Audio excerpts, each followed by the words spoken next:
Alors, tout d'abord, bonjour à tous. Je vais vous présenter aujourd'hui, à travers cet exposé, la notion d'acidité des aliments. C'est une notion extrêmement importante. En effet, notre alimentation moderne est très souvent trop acide. Et cela est renforcé lorsque l'on fait du sport, notamment des sports intenses et de longue durée, où l'on va avoir tendance à renforcer cette acidité. Par conséquent, il faut un antidote, et cet antidote va être la recherche d'aliments alcalins qui vont temporiser cette acidité. Alors, la première question qui va se poser, c'est qu'est-ce qui fait qu'un aliment est acidifiant? Alors, il y a plusieurs indicateurs. Les deux plus importants sont la nature et la densité des sels minéraux que contient l'aliment.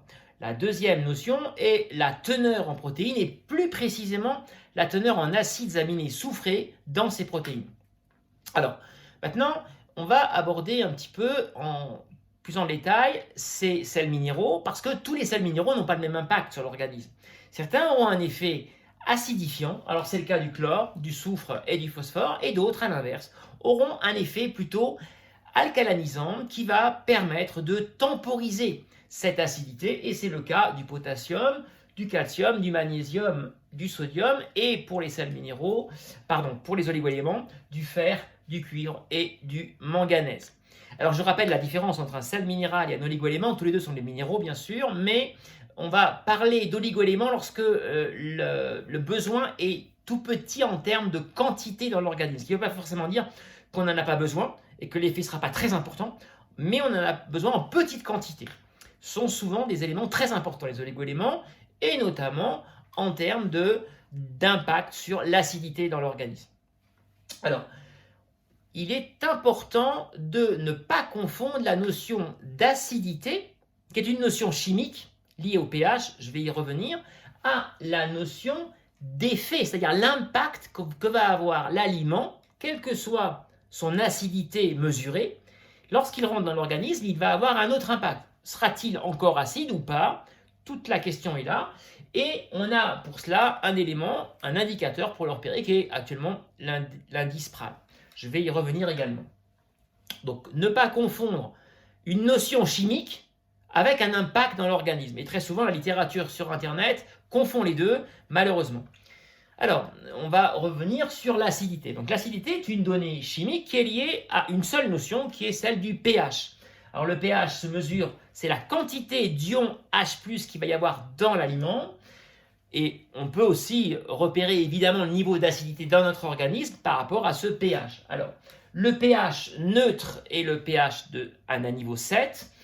En dessous, on sera sur un milieu qu'on va appeler acide, et au-dessus, on va être sur un milieu basique, c'est-à-dire alcalin, qui va pondérer l'acidité. Alors, le pH se mesure avec une sonde. Tous ceux qui ont eu une piscine ont pu, avec des petites languettes, mesurer les pH de l'eau. Voilà, et bien c'est un peu pareil.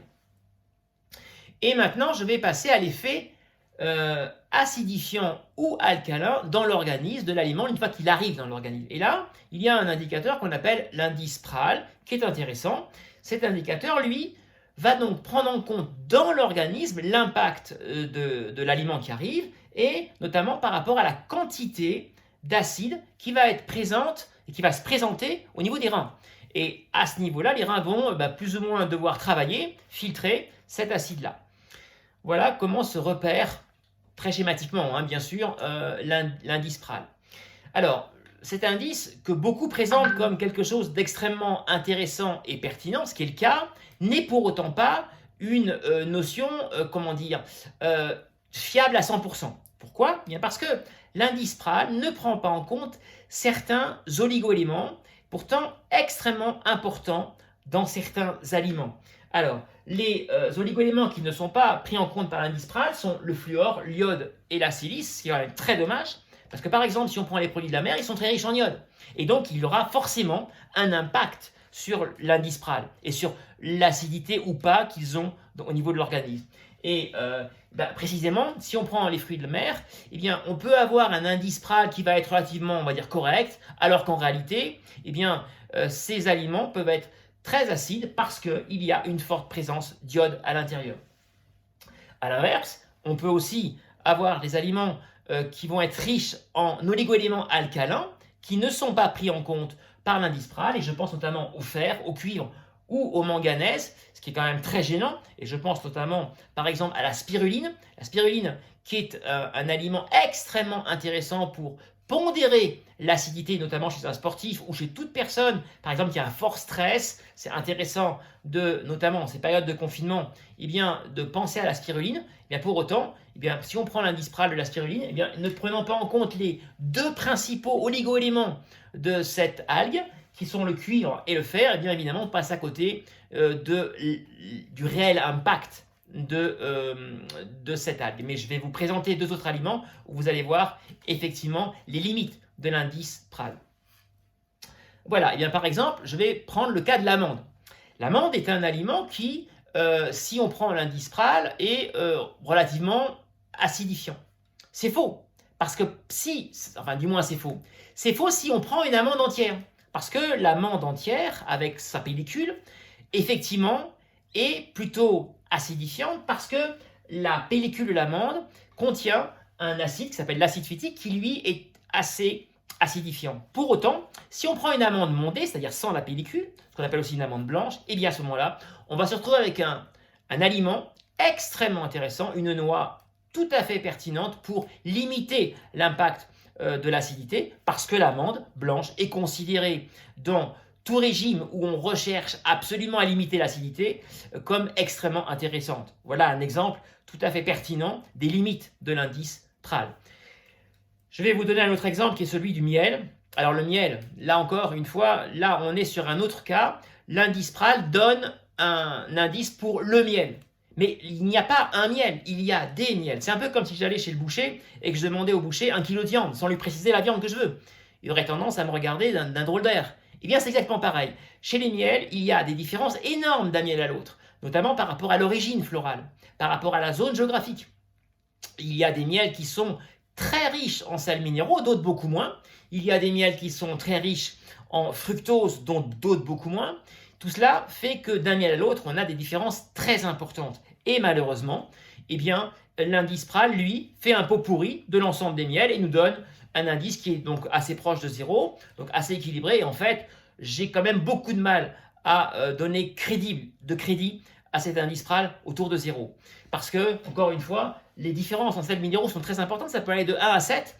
Par exemple, les miels très riches en sels minéraux sont souvent les miels foncés, de couleur foncée. C'est par exemple le cas du miel de sapin, du miel de châtaignier, de certains miels du maquis corse. C'est des miels très riches en sels minéraux. Et à l'inverse, un miel de fleurs, un miel de lavande, lui, a souvent peu de sels minéraux. Par conséquent, peu de sels minéraux, notamment des sels minéraux alcalins, forcément, on va avoir un indice PRAL qui va être différent. Et vraiment, qui peut être très différent d'un miel à l'autre.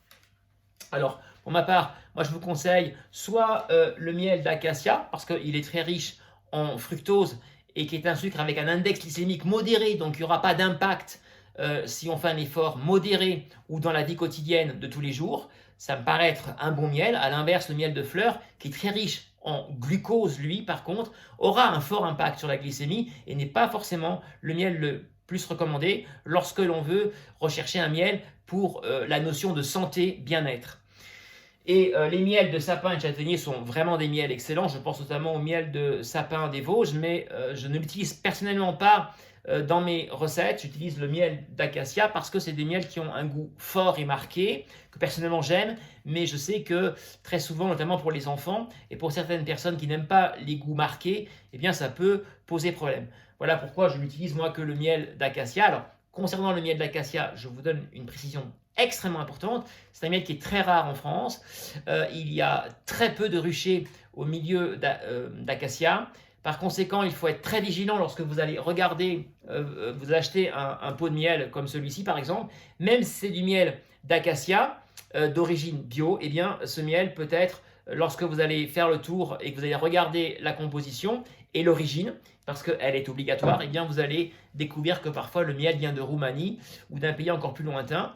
Donc il faut être vigilant sur le miel d'acacia. C'est un miel cher qui est extrêmement de très bonne qualité, mais voilà, il faut être vigilant sur les étiquettes. Voilà, j'espère vous avoir apporté des éléments suffisamment probants pour vous donner des repères sur cette acidité, cette notion d'acidité dans les aliments. Je préciserai différents aliments dans mon article sur Internet et sur le commentaire qui va compléter cet article sur Instagram, donc il sera déposé sur Instagram également. Je précise également qu'à cette époque de confinement, je fais une opération pour remercier tout le personnel soignant en faisant une offre exclusivement pour ce personnel soignant à prix coûtant sur mes produits et où je vais aussi prendre en charge les frais de port. Alors, pour la période de confinement, je fais un effort pour tout le monde, je vais prendre en charge les frais de port pour tout le monde.